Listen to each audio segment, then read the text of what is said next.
국민의힘이 서울과 광주, 제주 지역 25곳의 단수공천 결과를 발표했습니다. 한동훈 위원장은 자립준비 청년을 지원하는 청년 공약을 발표했습니다. 이재명 대표가 떡잎이 져야 새순이 자란다며 강한 인적 쇄신 의지를 드러냈습니다. 민주당은 소상공인과 정책 간담회를 열고 정부 여당이 발표한 신용 대사면 정책을 당장 실행하자고 강조했습니다. 제3지대 선거 준비에 속도가 붙은 가운데 개혁신당이 늦어도 19일 전에 공관위를 출범시킨다는 계획입니다. 통합형 비례정당 합류 문제로 갈등을 빚은 녹색정의당의 배진규 원내대표는 사임을 표명했습니다. 정치 현장 바깥의 시각으로 정치권 핵심 이슈를 풀어보는 여의도 정치회전. 서울 지역 19곳을 포함한 단수공천 결과를 통해 여당의 서울 탈환 전략을 분석해보고 이재명 대표의 인적 쇄신 예고 이후 이어질 공천 물갈이 폭과 파장을 예측해보겠습니다.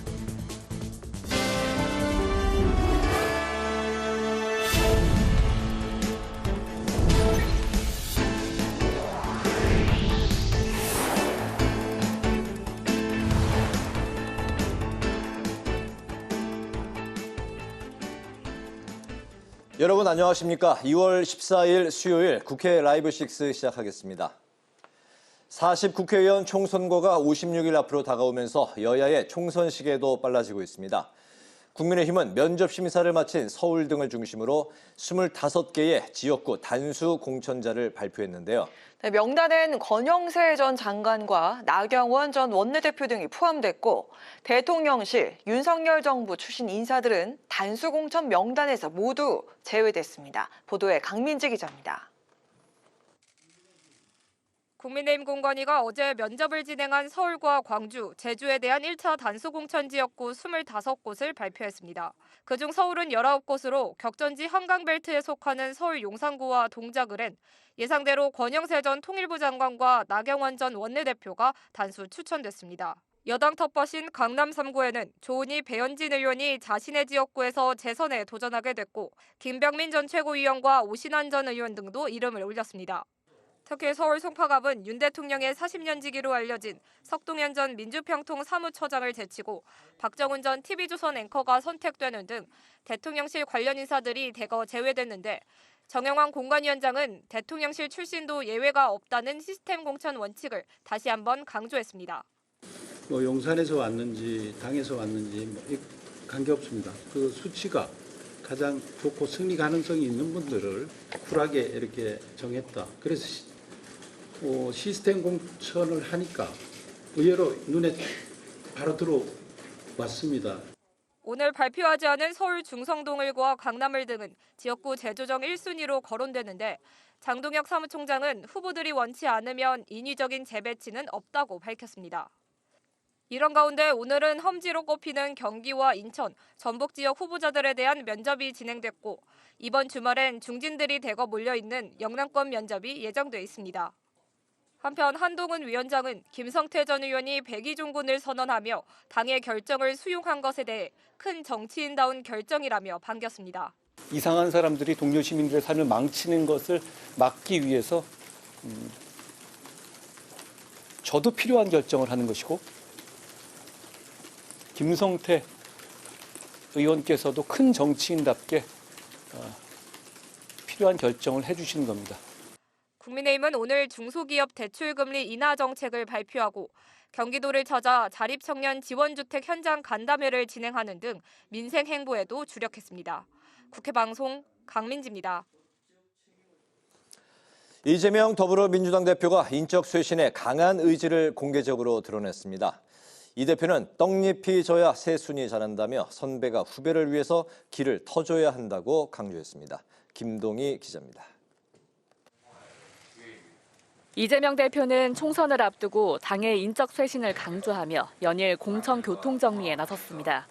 어젯밤 새술은 새부대라는 SNS 게시물에 이어 오늘 아침 최고위원 회의에서도 메시지를 냈습니다. 떡잎은 참으로 귀합니다. 그러나 떡잎이 져야 새순이 자랍니다.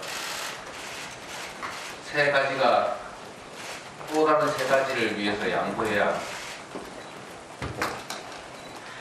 장가는 긴 물결이 간 물결을 밀어냅니다. 당 핵심 관계자는 해당 메시지가 특정인을 겨냥한 건 아니라면서도 국민은 언제나 새로운 인물과 새 정치를 원한다며 정치 신인에게 기회가 많아져야 한다고 설명했습니다. 정치가 마치 성벽 넘기 같아서 성 밖에 있을 땐 성벽이 높다고 불평하지만 막상 성 안에 들어가면 성을 높게 쌓아 올리는데 이걸 바꿔야 한다는 겁니다. 또 혁신 과정에서 갈등이 없을 수 있냐며 공천 등에서 공동체를 위하는 마음과 실력을 갖춘 인재를 영입하는 게 중요하다고 덧붙였습니다. 이재명 대표는 조국 전 법무부 장관의 신당 창당 의지를 두곤 국민 눈높이가 중요하다고 입장을 밝혔습니다. 이런 가운데 민주당은 소상공인과 정책 간담회를 열고 소상공인 연합이 취합한 정책 과제를 전달받았습니다. 이 대표는 소상공인과 지역 골목 상권이 살아야 경제의 실핏줄이 산다고 강조했습니다. 그러면서 지금 소상공인이 겪는 어려움이 초부자 감세를 포함한 정부의 실책 때문이라며 신용 대사면 정책을 당장 실행하자고 거듭 강조했습니다.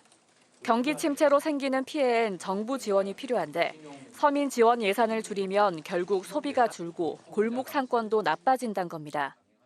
저희는 이미 작년에도 신용 대사면 하자라고 제안을 했는데 지금 당장 할 수 있는 일을 집권 여당이 집행권을 가지고 있으면서 나중에 하겠다, 뭐 어떻게 해주면 하겠다라고 하는 것은 옳지 않다 이 말씀.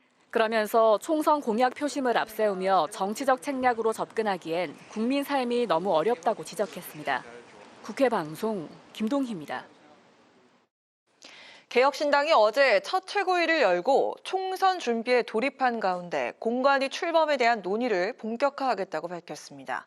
민주당이 주도하는 통합형 비례정당 합류를 놓고 찬반 의견이 팽팽하게 엇갈리고 있는 녹색정의당은 배진교 원내대표가 사퇴했습니다. 한교미 기자입니다. 제3지대 세력이 통합한 개혁신당이 공천 작업을 맡을 공관위 출범에 박차를 가하고 있습니다. 이낙연 개혁신당 공동대표는 늦어도 19일 전에는 공천관리위원회를 출범시켜야 한다고 말했습니다. 김종인 전 국민의힘 비대위원장이 유력한 당 공관위원장 후보로 떠오르고 있지만 이 대표는 그동안 논의가 안 됐다며 일단 선을 그었습니다. 거대 양당이 개혁신당 출범을 잡탕밥이라고 비하하는 것에 대해 이준석 공동대표는 모두가 획일적이고 이견을 허용하지 않는 정당은 전체주의 정당이라고 반박했습니다. 이견을 억압하는 교조적 양당 체제를 극복하려고 나와서 함께 모인 개혁신당부터 교조적 태도를 갖지 않도록 늘 성찰할 것입니다. 다만 정치적 목표와 가치는 공유하면서 나아갈 것입니다. 한편 배진교 녹색정의당 원내대표는 더불어민주당이 추진하는 통합형 비례정당 합류 여부를 두고 당내 의견으로 원내대표직을 사퇴한다고 밝혔습니다. 배 원내대표는 녹색당 지도부와 일부 의원들의 반대로 책임 있는 논의가 진행되지 못하고 있다며 더 이상 강력한 연합정치 추진도 원내대표직 수행도 어렵다고 판단했다고 말했습니다. 이번 총선에서 민주주의의 핵심 가치를 확고하게 세우는 연대, 야권의 강력한 연합정치가 반드시 필요하다는 소신을 갖고 있습니다. 더욱이 녹색정의당은 진보 대표정당으로서 이러한 민심의 요구에 무거운 책임감으로 응답해야 합니다. 새 진보연합은 총선을 앞두고 민생 분야 개혁과제 5가지를 발표했습니다. 어린이 주치의제도 도입과 청년 첫 출발 기본소득 지급, 주거비 지원 및 공공임대 확대, 그리고 모두의 티켓 통신 제공, 소상공인 부채 문제 해결을 공약으로 내세웠습니다. 국회 방송 한규미입니다.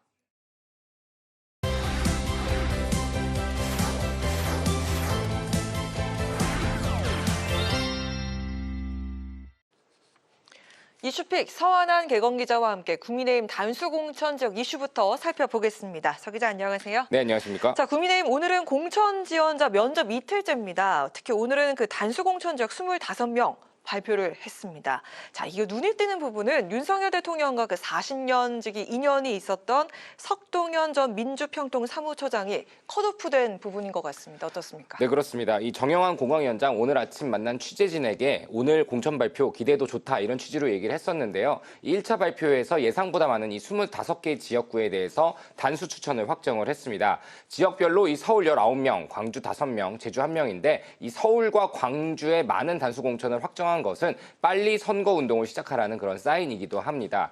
이 정영환 위원장은 선거에서 약세를 보였던 서울 지역과 또 광주 지역의 조속한 확정에 대해서 후보들에게 선거운동을 열심히 하시라는 의미다라고 얘기를 했는데요. 또 공천위원들 사이에서 누가 승리할 가능성이 높은지 이견이 거의 없었을 정도로 이번 공천은 시스템 공천을 통해서 이뤄지고 있다라고 평가하기도 했습니다. 특히 말씀하신 것처럼 이 윤석열 대통령과 40년 친구로 알려진 석동현 변호사가 공천 배제된 것도 이 한동훈 위원장은 룰을 따랐기 때문이다라고 설명을 했는데요. 다만 서울 강서울과 서울 은평을은 후보자가 단수로 남은 상황이지만 우선 추천 지역으로 결정을 했습니다. 서울에서도 이 민주당 강세가 강한 지역들인데 조금이라도 경쟁력이 있는 후보를 내세우겠다는 이 국민의힘의 고민이 담긴 결정이라는 생각이 듭니다. 네, 자 민주당도 공천 시즌 본격화하면서 혁신을 계속 시도를 하고 있습니다. 오늘 그 이재명 대표가 새 술은 또 새 부대에 담아야 한다라면서 강도 높은 그 변화를 좀 시사를 했는데 어제 그 인재근 위원회에 이어서 운동권 그리고 친문들에 대한 사퇴 요구 가능성 이게 좀 점쳐지고 있습니까? 어떻습니까? 네, 이 오늘 이재명 대표의 발언들이 조금 의미심장합니다. 떡잎이 져야 새순이 자란다. 또 세 가지가 또 다른 세 가지를 위해서 양보를 해야 한다. 장강의 물은 뒷물결이 앞물결을 밀어낸다라고 최고위원회에서 말했고 이 말씀하신 부분은 페이스북에 새술은 새 부대에 담아야 된다. 우리는 미래로 가야 한다라고도 적었습니다. 이렇게 하루 사이에 같은 의미지만 다른 이야기를 많이 쏟아낸 것은 강조인가요? 네, 혁신의 의지가 그만큼 강하다는 거 볼 수 있겠죠. 또 동시에 본격적으로 나서서 공천 정리를 하겠다는 의미로도 풀이가 됩니다. 어제 민주당의 이 인재근 의원 불출마 선언을 놓고 인재근 의원은 시작이고 이 문재인 대통령 당시 비서실장이었던 임종석 의원에게까지 불출마 요청 혹은 이 험지 출마 요청을 할 것이다라는 관측이 나왔죠. 네. 이 추미애 전 법무부 장관에게도 험지 출마를 제안했다고 하고요. 이재명 대표가 만나거나 직접 전화로 얘기하는 것은 예우 차원에서 직접 나선 것이다라고 민주당은 설명을 하지만 이 민주당 일각에서는 왜 물갈이 대상에는 친명계는 없냐라는 반발이 나오는 것도 사실이거든요. 네. 때문에 이재명 대표가 이 공천에서 본격적인 목소리를 내면은 이 당내 반발이 나올 텐데 이를 또 어떤 명분으로 설득시킬지도 지켜봐야 될 것 같습니다. 네, 자 이렇게 국민의힘도 민주당도 조금씩 그 지역구 공천 윤곽이 서서히 드러나고 있는 상황입니다. 문제는 아직까지 선거구가 획정되지 않았다라는 그런 점인데, 자 총선이 56일 남았습니다. 그 언제쯤 이 선거구 획정 합의를 좀 할 수 있을까요? 네, 일단 여야는 29일 열리는 2월 임시국회 본회의를 1차 마지노선으로 잡고 있고요. 설 연휴가 끝났으니까 이제 협상을 재개할 계획인데 이 선거구 획정위원회가 내놓은 안을 놓고 여야 간 의견 차이가 상당한 걸 좀 주목해야 합니다. 지난해 12월 15일 중앙선관위 산하의 선거구 획정위원회가 제시한 획정안을 존중해야 한다라는 게 국민의힘의 입장이고요. 네. 반면 민주당은 이 여당의 텃밭으로 불리는 서울 강남의 3개 지역구는 그대로 두면서 민주당이 강세를 보이는 경기 부천과 전북에서 이 한 석씩 줄이는 내용은 수용할 수 없다는 그런 입장입니다. 네. 또 이 선거구 획정위원회가 합구나 분구를 제한한 지역구 역시 혼란이 상당합니다. 이 예비위원들은 일단 급한 마음에 선거운동은 시작을 했지만 이 어디까지가 내 지역구인지 모르는 이 깜깜이 선거구 탓에 내 지역구를 정확히 모르는 상태로 선거운동을 하고 있는 그런 상황이거든요. 당연히 이 공천에도 영향을 주고 있습니다. 더불어민주당의 이명백 공천관리위원장은 어제 하위 20% 발표가 늦어지는 것에 대해서 이 선거구 획정과 맞물려 늦어지고 있다라고 설명하기도 했는데 2016년에 20대 총선까지 선거 42일 전 또 2020년 21대 총선에서는 35일 전에 선거구가 정해졌거든요. 2월 말에 획정이 된다고 하면 대략적으로 40일 안팎이기 때문에 빨라도 2월 말, 늦어도 3월 초쯤에는 이 선거구가 획정될 것으로 보입니다. 네. 자, 조국 전 법무부 장관 오늘도 광주를 찾았는데 5.18 묘역을 찾아서 검찰 독재 타도를 거듭 강조를 했습니다. 자, 민주당에서는 이 조 전 장관의 신당 창당을 반기는 목소리도 있지만 우려하고 좀 거리를 두려는 그런 자세도 있지 않습니까? 네, 이 광주 진보 정당을 표방하는 정치인에게는 무조건적인 지지를 받아야 하는 그런 곳이죠. 그래서 조국 전 장관, 노무현 전 대통령의 묘역을 방문한 뒤에 문 전 대통령을 예방했고 고향 부산에서 창당 선언을 한 뒤에 가장 먼저 찾은 곳이 바로 광주입니다. 이 광주의 의미가 담겨 있는 건데 오늘 조국 전 장관은 40년이 흘렀지만 이 5.18 항쟁은 여전히 진행 중이라는 생각이 든다며 광주 시민들의 고통의 깊이 또 분노의 깊이가 죽음 같은 검찰 수사 대상이 되면서 자기가 피부와 몸으로 느낀 것을 더 이해하게 됐다라고 말을 했습니다. 이 어제 비례연합정당 업무를 맡고 있는 박홍근 민주당 의원은 도움이 되지 않는다라고 연합 가능성을 일축을 했고 이재명 대표 역시 오늘 이 국민 눈높이가 중요하다. 필요하다라면서 조금 거리를 두는 발언을 했거든요. 하지만 이 정청래 더불어민주당 의원은 오히려 이 현실 정치 참여 선언의 결단에 용기와 박수를 보낸다면서 환영 입장을 내비치기도 했습니다. 이 조국 신당에 누가 더 합류할 것인지 또 지역구 후보자를 낼지 여부 등이 아직 나오지 않았지만 민주당 입장에선 이 강성 민주당 지지층까지 고려해서 선거 전까지 비례연합장 등 차원으로는 연합을 하지 않되 이렇게 몇몇 의원들의 입장을 통한 모호한 수준의 연대를 유지할 것이라는 관측이 나오기도 합니다. 네, 자 그리고 그동안 좀 언급이 많이 되지 않았고 많은 사람들 이목에서 좀 멀어졌었던 녹색정의당 이야기를 좀 해볼까 하는데 그 주목도가 상당히 좀 낮아졌다 이런 생각이 좀 듭니다. 오늘은 그 녹색정의당 원내대표 배진교 원내대표가 민주당 연합비례정당 참여를 제안하면서 사퇴를 했다라는 소식으로 또 녹색정의당 언급이 되고 있어요. 네, 정의당. 사실 정의당이라는 정당의 이름을 모르시는 분들은 없는데 또 제가 최근에 정치에 크게 관심 없는 분들을 물어보면 최근에 이 녹색당과 합쳐져서 녹색정의당이 됐다라는 사실은 모르시는 분들이 꽤 모르시는 많더라고요. 분들 많은 것 같아요. 네, 이 녹색정의당으로 당명이 바뀌면서 어쨌건 연합정당이 됐는데 이 다양한 목소리가 하나로 모이다 보니까 이 비례연합정당이 된 녹색정의당에서 는 이견이 좀 나오는 것 같습니다. 이 배진교 원내대표가 오늘 깜짝 사퇴를 발표했죠. 야권의 강력한 연합 정치가 필요하다는 소신을 갖고 있는데 녹색정의당은 진보 대표 정당의 이런 민심의 요구에 응해야 된다. 무거운 책임감으로 응답해야 된다라고 얘기를 하면서 녹색당 지도부와 일부 의원들의 반대로 책임 있는 논의가 진행되지 못하고 있는데 더 이상 강력한 연합 정치 추진도 또 원내대표직 수행도 어렵다고 판단해서 이 원내대표직을 사임하게 됐다라고 밝혔습니다. 이 민주당이 주도하고 있는 연합 비례정당에 이 녹색정의당 아직 합류 결정을 못했습니다. 근데 이 어제 나머지 범야권 연석회의 이후에 민주당은 이번 주말까지 합류 여부를 확정하라라고 녹색정의당에 통보를 한 상황이거든요.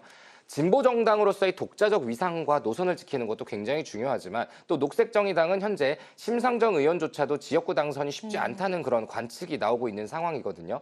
민주당이 만일 지역구에서 양보를 하지 않으면 지역구는 한석도 어렵다 이런 얘기도 나오고 있거든요. 때문에 이 의석이라는 실리냐 아니면 독자적인 위상과 노선이라는 명분이냐를 놓고 녹색정의당 내부에서도 의견이 첨예하게 나뉘는 그런 상황을 보여주는 것 같습니다. 네, 오늘 말씀 여기까지 듣겠습니다. 서한한 개건 기자와 함께했습니다. 고맙습니다.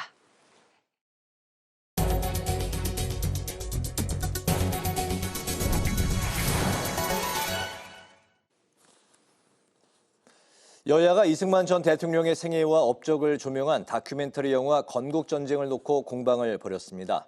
고민정 민주당 최고위원은 많은 여당 의원들이 편향된 지지층을 모으기 위해서 영화 관람 후 독재자인 이 전 대통령을 찬양하고 있다고 비판했습니다. 윤재호 국민의힘 원내대표는 의원들이 개인적으로 영화를 보고 소감을 남기는 것일 뿐이라며 당이 이념 논쟁을 벌이는 것은 아니라고 반박했습니다. 국민의힘의 의사가 국민을 이길 수는 없다며 정부와의 대화에 나서달라고 대한전공의협의회에 당부했습니다. 윤재호 국민의힘 원내대표는 국민 90% 가까이가 의대 정원 확대에 찬성하는 만큼 전공의들이 파업에 나선다면 국민적 비난을 피하기 어려울 것이라고 경고했습니다. 윤 원내대표는 정부가 필수 의료 4대 정책 패키지에 의사들의 요구를 충분히 반영했으며 필요하다면 의료개혁특별위원회에 참석해 더 논의하길 바란다고 강조했습니다. 이재명 더불어민주당 대표가 대통령실 행정관 이메일이 북한에 해킹당한 사실에 대해 무능을 비판했습니다. 이 대표는 대통령실의 처참한 안보 수준에 경악을 금할 수 없다며 이번 사건의 진상을 밝히고 재발 방지 대책을 수립하라고 촉구했습니다.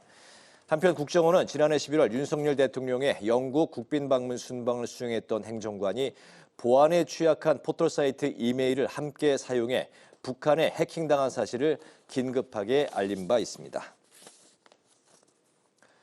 국회에 접수된 클린스만 축구 국가대표 감독의 경질과 정몽규 축구협회 회장의 사퇴를 촉구하는 국민동의 청원이 홈페이지에 공개됐습니다. 청원인은 클린스만 감독의 정 회장 개인 결정으로 선임됐고 최근 아시안컵 요르단전에서 유효 슈팅을 기록하지 못하는 등 한국 축구 역사에 치욕을 남겼다고 청원 이유를 밝혔습니다. 해당 청원은 30일 이내 5만 명 이상 동의를 얻을 경우 국회에 공식 접수돼 해당 상임위인 국회 문화체육관광위원회로 회부됩니다. 권성동 하태경 의원과 홍준표 대구시장 등 정치권에서도 클린스만 감독의 경질과 정몽규 회장의 책임지는 자세를 촉구하는 목소리가 높은 가운데 이상원 문체위원장은 이번 사안을 관심 있게 지켜보고 있다고 밝힌 것으로 전해졌습니다.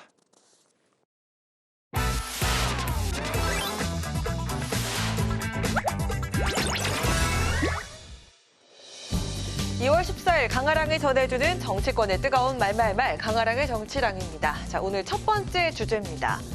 건국 전쟁 인증 릴레이입니다. 여권 인사들이 설 연휴에 영화관을 찾았습니다. 이승만 전 대통령의 생애와 정치 역정을 조명한 영화 건국 전쟁을 관람하기 위해서였는데요. 현 정부 출범 이후 이승만 재평가는 보수 진영의 주요 화두로 손꼽히기도 했었죠.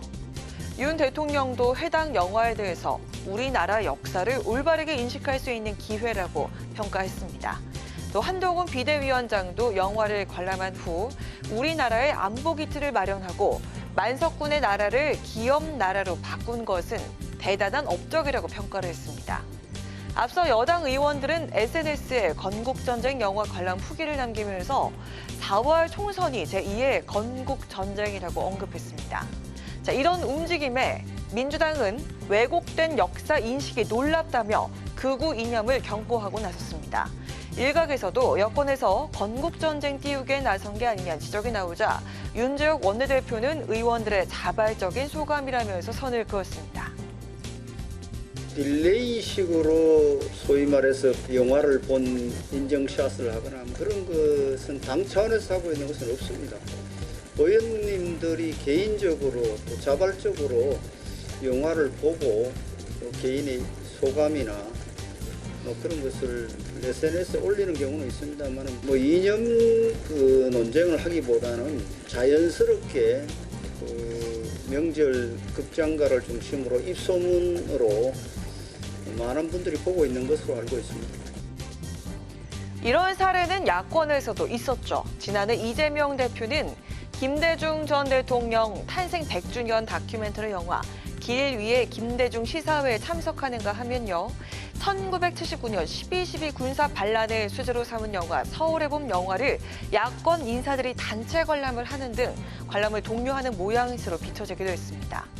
이처럼 정치권의 릴레이 영화 관람은 역사적 맥락을 활용해 지지층 결집을 도모하고 대중 콘텐츠를 활용해 중도층 접근성을 높이기 위한 의도로 풀이됩니다.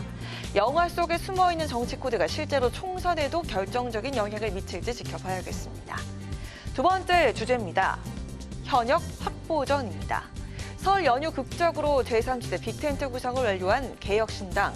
1차 과제는 현역 의원 추가 확보를 통한 몸집 불리기가 될 것으로 보입니다. 4월 총선을 앞둔 상황에서 현역 의원 수에 따라 최대 수십억 원 규모의 국고 보조금을 받을 수 있느냐 없느냐의 기로에 서 있기 때문입니다. 아마 다음 주까지 6, 7가지 늘어날 계획입니다. 그리고 나서 이제 3월 중순쯤에 이제 저희가 교섭단체에 각각 갈 수 있을 것이다라는 생각을 하고 있습니다. 저는 뭐 개혁신당이 지역구에서는 기호 3번, 그리고 비대에서도 투표용지에 3번째 등장하게 하는 데는 큰 무리가 없을 것이다. 네, 공직선거법에 따르면 현역 의원 5명을 보유하거나 직전 국회의원 선거에서 2% 이상 지지율을 득표한 정당이어야만 국고 보조금을 받을 수 있습니다. 국고 보조금 지급 기준이 바로 내일 하루 앞으로 다가온 건데요. 현재 개혁신당의 경우 현역 의원은 김종민, 양양자, 이원욱, 조웅천 의원 등 4명으로 내일까지 1명이 더 합류해야만 6억 원 안팎의 보조금을 받을 수 있습니다. 때문에 개혁신당에선 민주당 출신인 무소속 양정숙 의원과 국민의힘 출신의 무소속 황보승희 의원에게도 입당 의사를 타진한 것으로 알려지고 있습니다. 또 민주당 5선의 30 의원에게도 영입 의사를 전한 것으로 알려졌죠. 저희들이 모시고 싶은 것은 사실입니다. 양정숙 의원은 법원에서 완전히 무죄로 끝났어요. 그런 구설수에서는 벗어났기 때문에. 네, 만약 개혁신당이 의원 추가 영입에 연이어 성공해서 녹색정의당의 6석을 넘어선다면 이번 총선에서 기호 3번을 받을 수 있게 됩니다. 또 500억 원 규모의 선거 보조금이 각 정당에 배분되면 총선 후보자 등록 시한인 3월 22일을 기준으로 현역 5명 이상을 보유해야 20억 원이 넘는 선거 보조금을 받을 수 있게 됩니다. 때문에 개혁신당은 총선 기호와 보조금 배분이 정해지는 다음 달 22일까지 공천에서 탈락한 현역 의원 영입전을 이어가겠다는 계획입니다. 최대한 현역 의원을 많이 확보해 교섭단체까지 꾸리겠다는 개혁신당 현역 의원 확보와 함께 국고 보조금과 총선 기호까지 다 거머쥘 수 있을까요? 지금까지 강아랑의 정치랑이었습니다. 헌법 가치에 충실하신 분들, 그리고 그 지역에서 경쟁력이 있는 분들, 이게 기준이지 뭐 용산에서 왔는지 당에서 왔는지 뭐 관계없습니다.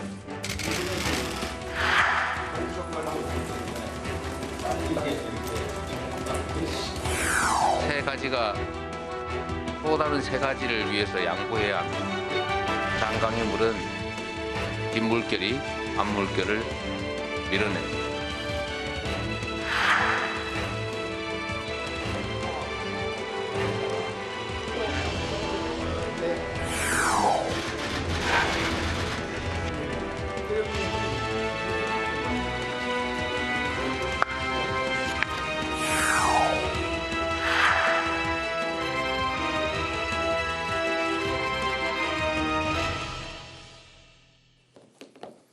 네, 정치 현장에서 한 걸음 떨어져 보다 객관적인 시선으로 정치권 쟁점을 들여다봅니다. 여의도 정치외전, 최병천 전 민주연구원 부원장, 정호김 전 새누리당 의원 두 분과 함께하겠습니다. 어서 오십시오. 반갑습니다. 안녕하세요. 네, 오늘 국민의힘 공관위가 첫 단수공천 결과를 발표했습니다. 모두 이제 25명을 발표를 했고, 그중에서 이제 주목을 받았던 부분이 바로 이제 서울 19명인데 예상대로였다라는 이제 그런 장소도 있고 또 예상 외의 인물이다 이런 이제 평가도 나오기도 했습니다.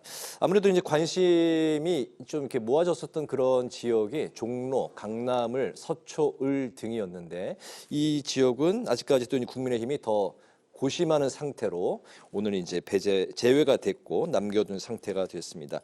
또 이제 대통령실 출신이 이제 한 명도 포함되지 않았던 것도 또 눈길을 끌었는데요. 오늘 대체적인 단수공천 후보자들의 면면 그리고 이제 서울에서의 승리를 얻기 위한 그런 대체적인 판짜기 두 분은 좀 어떻게 읽으셨는지 정호김 의원님부터 들어볼까요?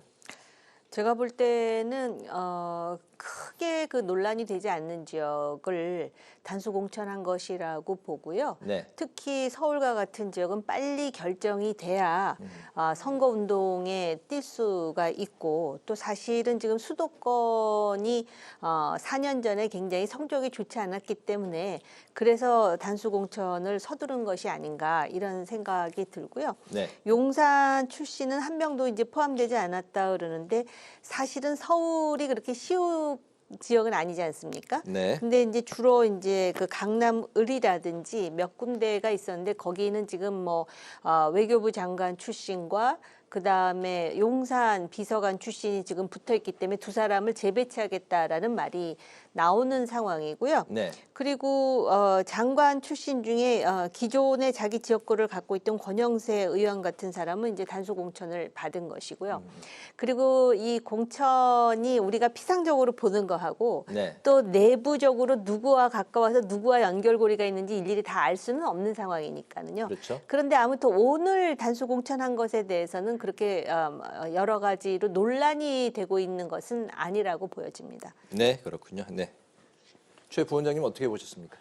지금 이번에 발표된 거를 저도 이제 명단을 쭉 봤는데요. 네. 그 서울에 좀 많이 집중돼 있고 서울 중에서도 한강벨트에 많이 집중돼 있어요. 네. 그래서 이번 선거에 서울이 총 49석이 있는데 지난번에는 민주당이 41석을 먹었거든요. 그 네. 전체 49석 중에서 국민의힘이 이제 그 7석이 나머지를 한 거죠. 네. 그러니까 41대 8이 네. 지난번 이제 그 2020년 총선의 결과였었고 그래서 이번에 이제 한강벨트를 중심으로 단수공천을 대거한 거는 그리고 이제 뭔가 지난번 출마한 적 있는 사람들 네. 그리고 이제 지구당 위원장인 분들 그래서 크게 이제 말썽이 없거나 뭐 그런 분들은 대체로 이번에 쫙 공천을 하고 그리고 방금 이제 아까 용산이 이제 빠져 있었다는 얘기는 서울은 어떻게 보면은 약간 상대적으로 험지로 봐야 돼요. 네. 그래서 용산 입장에선 서울에 안 가고 싶을 수도 있어요. 네. 오히려 여기서 용산이라는 건 대통령실 그렇죠. 말씀하시는 대통령실. 거죠? 네. 뭐 용산에 물론 이제 권영세 의원이 네, 이제 네. 지역구로서 용산이 있고 단수공천 받았고 대통령실로 보면은 그래서 오히려 용산을 어느 정도로 지금 평가하냐 네. 그리고 용산에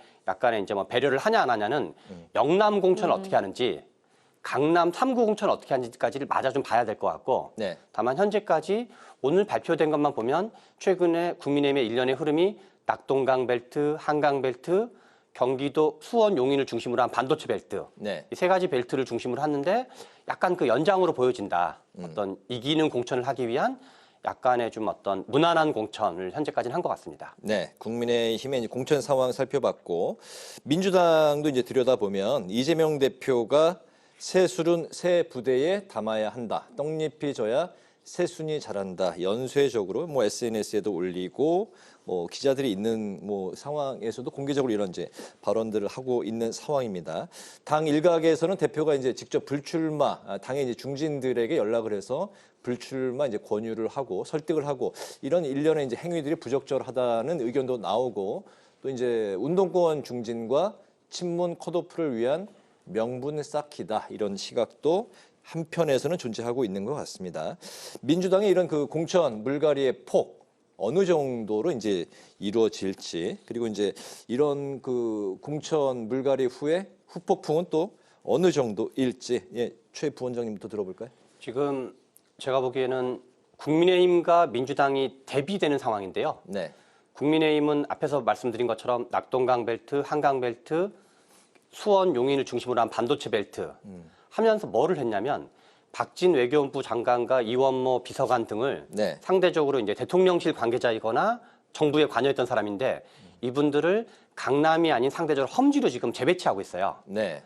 그러니까 용산 또는 뭐 용액간, 윤핵관이라고 불린 사람들을 뭔가 이렇게 좋은 곳으로 양지를 주지 않고 뭐 등등 아직 결정되지는 않지만 그런 논의를 하고 있는데 현재 민주당은 어떤 소위 친명이라고 불리는 그러니까 주류 계파의 자기 희생을 보여주면서 네. 어떤 비주류 계파의 이러저런 것들을 요구했을 때는 뭔가 명분이 있는데 임종석 전 비서실장을 둘러싼 논란도 네. 임종석 비서실장이 찬반이라든가 등등 경쟁력이 있냐 없냐는 뭐 논의의 여지가 있을 수 있지만 네. 뭔가 상대적으로 친문이기 때문에 물러나는 것 같은 모양새 네. 그런 거기 때문에 이게 지금 얼마 전에 공천관리위원장도 좀 불필요한 갈등을 일으켰다가 이재명 대표가 진화를 시켰지만 오히려 최근 공천 과정에서 오히려 좀 논란이 다시 커지지 않을까 그런 측면이 많이 우려되고 있습니다. 네, 오히려 이제 이러한 현재 분위기 속에서 이제 뭐 공천 과정에서 논란이 이제 더 커질 것 같다. 왜냐하면 주류 계파의 자기 희생을 보여주면서 비주류 계파의 어떤 험지라든가 아니면 격전지라든가 이런 걸 요청했으면은 네. 명분을 갖게 되는데 그런 게 좀 부족하다 보니까 네. 약간 이게 자기 계파 챙기기 또는 상대 계파 밀어내기 네. 그런 오해를 많이 받고 있는 거죠. 네. 소위 말하는 그 친명계 인사 의원들에게는 이제 험지 같은 곳에 출마 권유를 한 아직까지 뭐 그런 그렇죠. 이제 소식이 없기 때문에 당내 갈등이 좀 더 커질 것 같다는 말씀이고, 예, 정 의원님은 어떻게 보셨어요? 지금 조금 전에 우리가 국민의힘 얘기도 하고 지금 민주당 얘기도 하는데요. 네, 서로 시스템 공천을 경쟁하듯 말했었어요. 네, 그런데 지금 어찌됐든 간에 논란이 있든 없든 간에 시스템 공천은 물 건너가고 있다. 이렇게 볼 수가 있죠. 시스템 공천을 하려면 아마 AI를 들이대고 해야 될 거예요. 근데 이게 사람이 네. 하는 거기 때문에 네, 그리고 지금 최 소장 말씀하셨듯이 민주당 같은 경우는 이재명 대표의 어떤 그 생내적 문제가 있어요. 한동훈 비대위원장 같은 경우는 자기가 불출마를 선언하고 지금 이기는 공천을 하겠다고 나서잖아요. 네, 근데 이재명 대표 같은 경우는 자기가 일단 출마를 하면서 뭐 새술은 새 부대에 떡잎이 져야 새순이 자란다. 근데 아마 일반 사람들 중에 이재명 자체도 떡잎이라고 생각하는 사람 꽤 있을 것 같아요. 근데 자기는 내려놓지 않고 지금 뭐 문학진 전 의원을 포함해서 뭐 몇몇 의원들한테 출마하지 말라 뭐 이렇게 얘기를 했다라는 게 지금 다 공개가 되고 있지 않습니까? 네. 그러다 보니까 단순히 친문뿐만 아니라 친명도 손을 대고 있다. 오로지 찐명만 남기려고 하는 것이 아니냐. 네. 이런 볼멘 소리가 지금 나오고 있거든요. 이재명 대표는 총선에 이기는 거는 따놓은 당상이라고 지금 생각하고 있는 것 같아요. 아, 그래요? 그런데 이미 지금부터 이렇게 여론의 추이를 보면은 민주당은 정체되고 있고 국민의힘이 지금 막 차고 올라가는 분위기가 감지되고 있음에도 불구하고 이재명 대표는 일단 이번 총선은 이긴다. 설사 이기지 않더라도 총선 끝나고 4개월 후에 당 구도를 재편할 때 이재명 중심으로 또는 친명계 중심으로 하겠다라는 생각이 앞서다 보니까 네. 벌써부터 파열음이 나오기 시작해서 민주당이 더 시끄럽지 않을까? 조심스럽지만 그렇게 예단하게 됩니다. 이재명 대표가 이번 총선에서 민주당이 승리할 것으로 생각하고 있는 것 같다고 이제 정 의원님이 말씀하셨는데 거기에 이제 동의하시는지 그리고 그 물갈이 폭이 좀 어느 정도 좀 될 거로 지금 보십니까? 우리가 국민의힘 쪽, 그러니까 제가 보기에도 판을 어떻게 보고 있는가? 네. 지금 민주당 지도부가 바로 얼마 전까지 뭐 과반은 마치 떼어놓은 당상인 것처럼 생각하는 게 이재명 지도부뿐만 아니라 당 전체에 약간 좀 만연한 경향이 있었거든요. 이재명 대표가 151석이 이제 목표라고 했죠. 그렇죠. 네. 그래서 이제 공개적으로 그런 말씀을 하시긴 했지만 실제로 당 분위기는 강서구청장 재보궐선거에서 18%포인트로 이긴 뒤로 네. 약간 지나친 낙관론이 좀 이렇게 과도하게 만연해 있었다 그럴까요? 네. 그리고 현재도 좀 약간 좀 너무 유리하게 보고 있는 거 아닌가 판을. 네. 방금 우리 정 의원님 말씀하신 것처럼 정당 지지율이 민주당은 정체 또는 하락하고 있고 네. 상대적으로 네. 최근에 이제 국민의힘이 정당 지지율이 쫙 따라붙고 있는 중이거든요. 그래서 뭐 그 이상 민주당을 앞서는 그런 결과도 나오고 있고. 그렇죠, 그렇죠. 그리고 이제 제3지대가 민주당에 더 좀 타격을 줄 거다라는 관측도 있지 않습니까? 지금 이제 두 가지가 하나는 공천 문제와 제3지대가 있으면 네. 제3지대는 이준석 대표 같은 경우는 2030을 지지 기반으로 하고 있고 네. 이낙연 대표 같은 경우는 호남을 지지 기반으로 하고 있는데 2030은 여기도 역시 반윤 성향의 무당파로 볼 수 있거든요. 네. 그러니까 호남도 민주당과 가깝다고 봐야 되고 2030도 가만히 있으면 이제 어떤 그 윤석열 정부 심판에 투표했을 가능성이 많은데 개혁신당 쪽으로 빠져나가게 되면 네. 민주당을 찍을 개연성 있는 표들이 빠져나가게 되고 네. 그리고 실제로 개혁신당의 주요한 관전 포인트 중에 하나는 출마자가 얼마 정도 될 건지 전국에 한 253개 지역구 선거가 있는데 한 뭐 100명 정도가 만약에 출마를 한다. 네. 그러면 그리고 수도권에 많이 몰려 있다.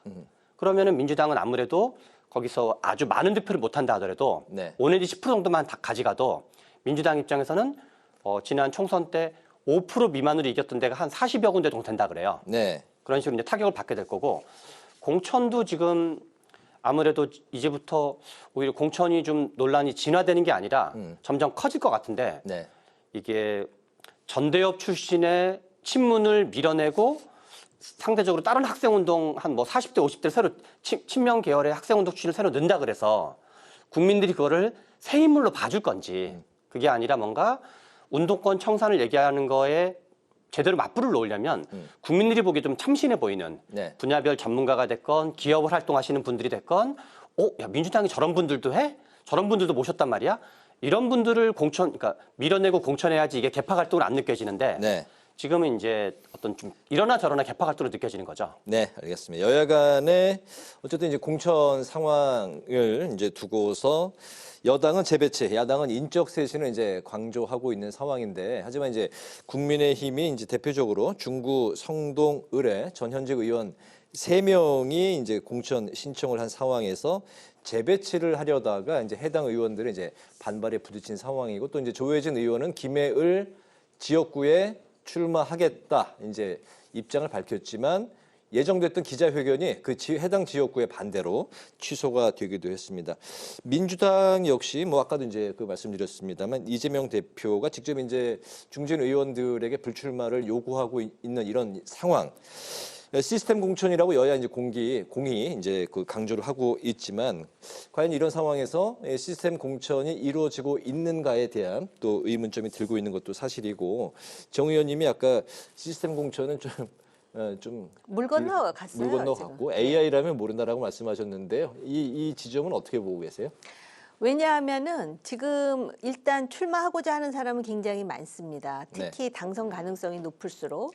그런데 한 명만 공천을 해야 되는데 원래 시스템 공천이라는 거는 그럼 경선을 붙여야 되잖아요. 네. 그런데 민주당 같은 경우는 당대표가 나서서 전화해가지고 너 나오지 말라고 지금 이러는 상황이고 그다음에 국민의힘 같은 경우는 이미 단수 공천이 19군데나 있고요. 그런데 아까 말씀하셨듯이 정말로 지금 용산 쪽 인물 인물들이 얼마만큼 공천되느냐 또는 뭐 거의 다 친윤이라고 할 수 있겠지만 이거는 PK나 TK에서 어떤 사람들이 되느냐에 따라 달라지는 상황이거든요. 네. 그렇기 때문에 제가 볼 때는 시스템 공천보다도 과연 유권자들이 볼 때 잡음 없는 무난한 공천이냐의 여부가 굉장히 중요할 것 같아요. 4년 전, 8년 전의 사례를 보더라도. 네. 그렇게 본다면은 지금 시스템 공천이라는 건 거의 공연불화되어 있고요. 그런 상황에서 몇 가지 이제 잣대는 있죠. 예를 든다면은 민주당 같은 경우는 임종석 정치인이 과연 공천을 받을 것인가 아니면 다른 지역으로 재배치될 것인가. 네. 또 이제 그 국민의힘 같은 경우는 예를 든다면 박진 전 장관이 어떤 지역에 공천을 받을 것인가. 이인모 비서관, 주진우 비서관은 또 어느 지역으로 갈 것인가.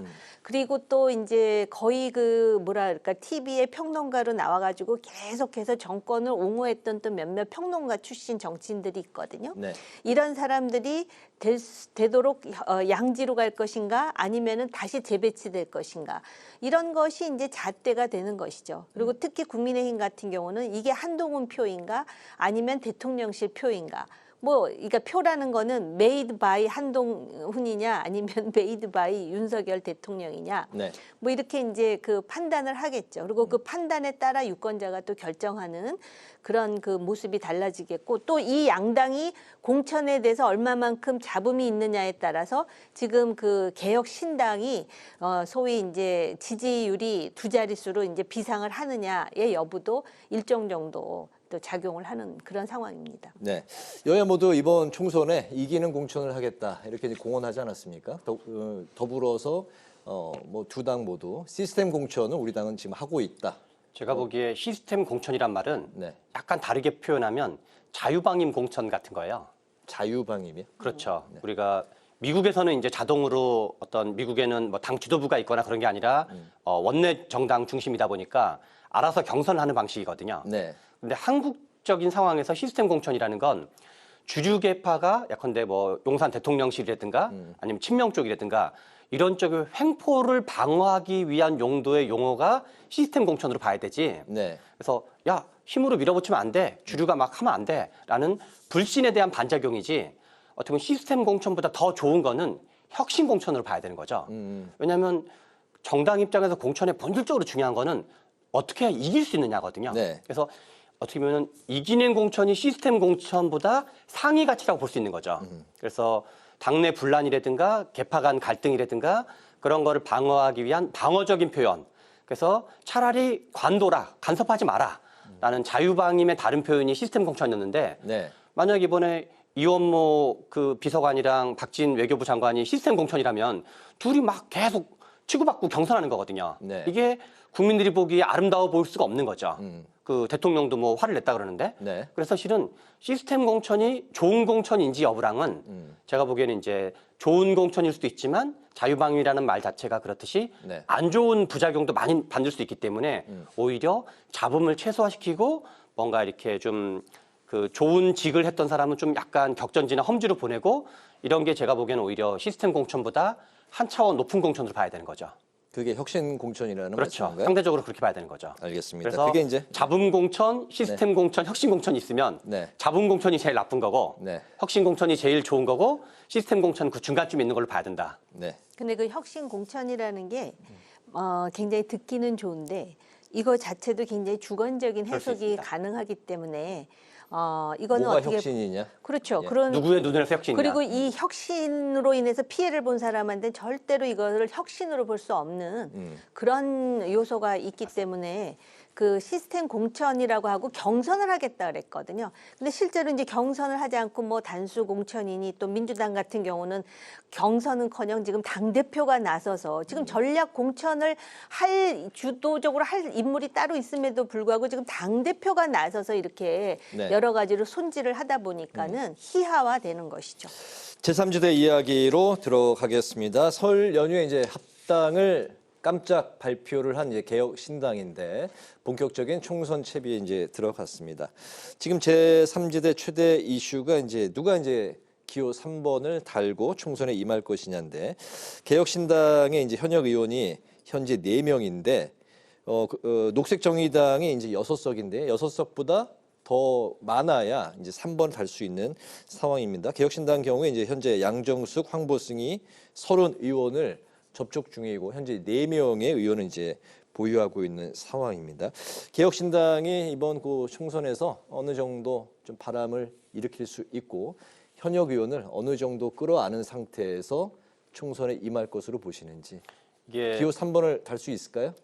기호 3번은 좀 가봐야지 알 것 같고요. 네. 지금 국민의힘이나 민주당에서는 개혁신당의 이탈을 막으려고 여러 가지 고민을 해가지고 이탈하기 어려운 식의 구도를 만들고 있거든요. 네. 예를 들어서 민주당에서 곧 이제 하위 20% 컷오프를 이제 하위 20%를 발표를 하는데 네. 그러면 컷오프를 시키는 방식이 아니라 그 일종의 이제 그 감점을 주는 방식이에요. 네, 그래서 네. 뭐 하위 10%에 속하면 마이너스 30%를 감점을 주고 하위 20%에 속하면 마이너스 20% 감점을 하면 그러면은 이게 현역 의원 입장에서는 네. 야 내가 마이너스 30%로도 한번 붙어볼 수 있는 거 아니야? 탈당을 할지 말지가 되게 갸우뚱한 상황이거든요. 네. 그리고 속도도 계속 늦추고 있고 그리고 호남 같은 경우는 아직도 대상이 아니거든요. 민주당 입장에서. 네. 왜냐하면 이제 개혁신당으로 이탈 가능성이 있기 때문에 그래서 약간 지연 전략과 어떤 이제 감점 전략 네. 이런 걸 통해서 이탈을 최소화하고 있기 때문에 여러 가지 불만 있는 분들은 등장할 수 있지만 개혁신당으로 넘어갈지 여부는 국민의힘에서 이탈할지 민주당에서 이탈할지 여부는 실제로는 좀 가봐야지 알 수 있다가 하나가 있고 네. 다만 지금 이준석 대표가 얘기하는 5명을 얘기하는 거는 어떤 통일된 기호는 의원 1명만 있어도 통일된 기호는 받게 돼 있어요. 네. 그런데 정의당을 얘기하는 거가 핵심이 아니라 그러니까 기호 번호를 정의당보다 앞순위를 받는 게 하나가 있고 네. 그런데 엄밀히 말하면 3번을 받나 4번을 받나 5번을 받나 큰 차이는 없거든요. 그거보다도 5명을 넘어가면 정당 국고보조금의 금액이 점핑을 하게 되거든요. 네. 한 25억 정도로 보통 이제 알려져 있는데 그래서 실은 요 며칠 그러니까 오늘이 아마 오늘인가 내일인가가 마지막 날일 텐데요. 내일까지요. 예. 그 한 명을 딱 영입하는 순간 해야 6억을 확보할 수가 그렇죠. 있고. 이분 덕택에 비용이 한 25, 그러니까 아무튼 훨씬 더 많은 금액을 받게 되는 거죠. 그 정당 국고보조금. 네. 그래서 현재 오늘 내일 영입 논란이 되고 있는 건 정당 국고보조금 문제가 일단 핵심이다라고 볼 수 있습니다. 네네. 선거 보조금에 대해서 이야기를 이제 하셨는데 뭐 정당을 또 운영하려면 필수적으로 이제 그 보조금을 받는 게 상당히 이제 유리한 상황이겠죠. 뭐 국민의힘의 이제 뭐 현역 의원도 그렇고 민주당의 현역 의원 어느 정도로 합류를 할까요? 지금 말씀하신 대로 그 2016년에 학습이 있기 때문에 어떻게 해서든지 빠져나가지 않게 하려고 지금 그 안간힘을 쓴다라는 게 최근에 또 어떤 말도 나오냐면 김기현 전 대표의 경우에 본인이 원하는 지역구를 그대로 준다라는 말이 또 슬금슬금 나오기 시작해요. 네. 그런데 사실은 그 한동훈 비대위원장이 등장했을 때 물갈이는 확실하게 이루어질 것이다라고 모든 사람들이 상상했었거든요. 네. 그런데 지금 PK라든지 TK 지역에 공천을 주는 데 있어서 굉장히 조심스러운 행보를 한다라는 것은 자칫 잘못해서 신당으로 이탈을 했을 경우에 그 파열음이 만만치 않다라는 판단을 이미 내렸다라는 것입니다. 네, 뺏기지 않겠다. 그렇습니다. 그런데 이제 그 개혁신당으로서는 보조금이라는 현실적 문제도 있지만 만약에 누군가를 영입해서 3번을 받을 수 있다라면 그 상징성이 있어요. 대중들에게 주는 지금 개혁신당이 뭔가를 계속 해나가고 있구나라는 깊은 인상을 줄 수 있는데 제가 볼 때 그 양정숙 의원 같은 경우에는 아마 개혁신당으로 갈 가능성이 상당히 높을 수도 있어요. 네. 왜냐하면은 이미 개혁신당에 합류한 의원과의 어떤 그 개인적인 관계에서부터 시작을 해가지고 이미 이낙연 대표가 양정숙 의원의 부동산 관련 문제는 모든 것이 다 깨끗하게 클리어됐다 이렇게 강조하고 있지 않습니까? 네. 그렇기 때문에 3번을 받는 일단 그 목표를 이룬다면 마치 또 개혁신당이 그래도 1, 2당과 달리 어떤 대체제 내지는 보완제일 뿐만 아니라 뭔가를 해낼 수 있다라는 인상을 준다는 점에서 그런데다가 녹색 정의당 같은 경우는요. 어쩌면 민주당의 그 통합 비례 정당인가요? 거기에 합류할 가능성이 여전히 열려 있습니다.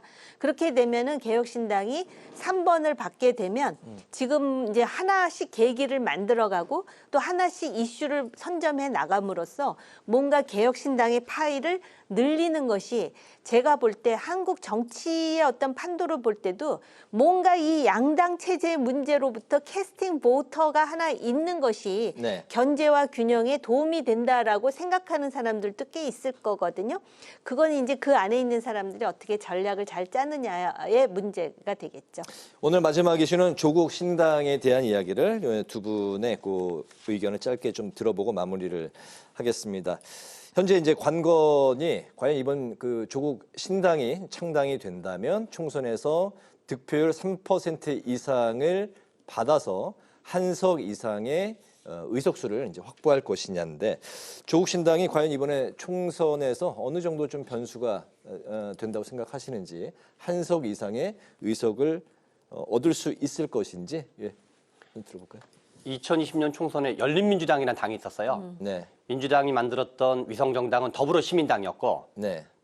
더불어시민당과 별개로 열린민주당, 뭐 최강욱 의원이라든가 김우겸 의원이 열린민주당을 통해서 들어왔는데 사실상 열린민주당이 당시에도 이제 조국 논란이 등등이 있으면서 조국 전 법무부 장관의 우호적인 분들을 중심으로 만들었던 정당으로 볼 수가 있어요. 그래서 네. 약간 조국 신당과 유사 정당이었다고 볼 수 있을까요? 그런 측면이 있어가지고 그리고 여러 가지 방식에서 조국 전 법무부 장관이 이 퇴임한 이후에 네. 책들을 내면 책이 엄청나게 많이 팔리고 있어요. 여러 가지 뭐 강의도 마찬가지고. 그래서 현재 조국 전 법무부 장관의 판덤이 여러모로 확인되고 있다. 여러면서. 네. 그래서 3%를 넘어가면 실제로는 계산하면 한 2석 정도가 나오게 되거든요. 네. 3%를 딱 넘는 그 순간 2석 정도가 나오게 되는데 2020년 총선에서 열린민주당이 5.5% 정도를 받아서 3명의 당선자를 만들었었어요. 네. 그래서 제가 보기에는 뭐 이게 5% 6%까지 넘을지 여부는 알 수 없으나 3%는 넘을 확률이 더 높아 보인다. 네.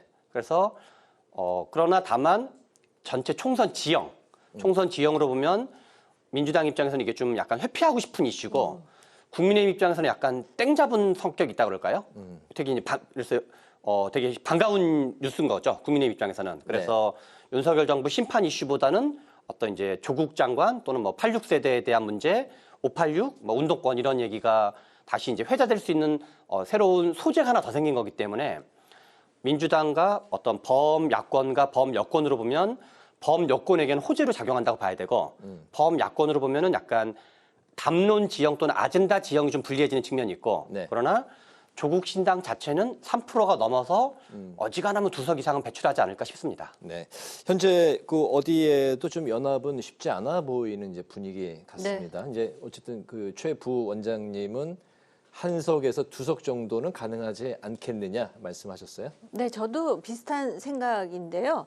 사실 우리나라의 연동형 비례대표제가 저는 개인적으로 필요하다라고 봅니다. 네. 그 이유는 1당과 2당이 중도 무당층을 대표하지 못하고 자꾸 극단적으로 진영화하는 것 때문에 그랬는데 네. 이런 식으로 강성 지지층의 어떤 그런 그 팬덤을 등에 업고 한두 석을 차지하는 저런 정당을 만들겠다라는 거는 지극히 이기적이고 국가의 본인은 민주주의라든지 뭐 한국의 어떤 정의를 부르짖고 있지만 사실은 그 연동형 비례대표제의 가장 부정적인 측면에 편승해서 본인이 지금 살아남으려고 하는 안간힘이라고 저는 의심하고 있습니다.